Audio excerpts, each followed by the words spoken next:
സ്വാഗതം.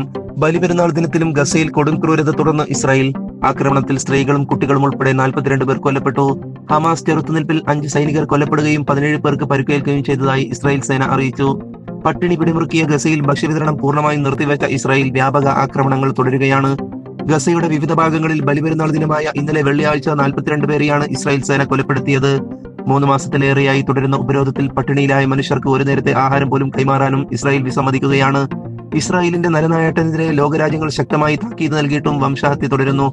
ഇനി ഒരു അറിയിപ്പ് ഉണ്ടാകുന്നതുവരെ ബദൽ ഭക്ഷ്യവിതരണ സംവിധാനം ഉണ്ടാകില്ലെന്നാണ് ഇസ്രായേൽ അറിയിച്ചത്. കഴിഞ്ഞയാഴ്ച ഭക്ഷണത്തിൽ വരി നിൽക്കുന്നവർക്ക് നേരെ നടന്ന വെടിവെപ്പ് സംഭവങ്ങളിൽ 110 പേർ കൊല്ലപ്പെടുകയും 1000-ലേറെ പേർക്ക് പരിക്കേൽക്കുകയും ചെയ്തിരുന്നു. ഗസയിൽ കുഞ്ഞുങ്ങളുടെ ജീവൻ രക്ഷിക്കാൻ അന്തർദേശീയ സമൂഹം ഉടനടി എന്തെങ്കിലും ചെയ്തേ തീരുമെന്ന് യുനിസെഫ് അഭ്യർത്ഥിച്ചു. അതിനിടെ കാൻ യൂനിസിൽ പ്രതിരോധ സേനയുടെ ആക്രമണത്തിൽ 5 ഇസ്രായേൽ സൈനികർ കൊല്ലപ്പെട്ടു.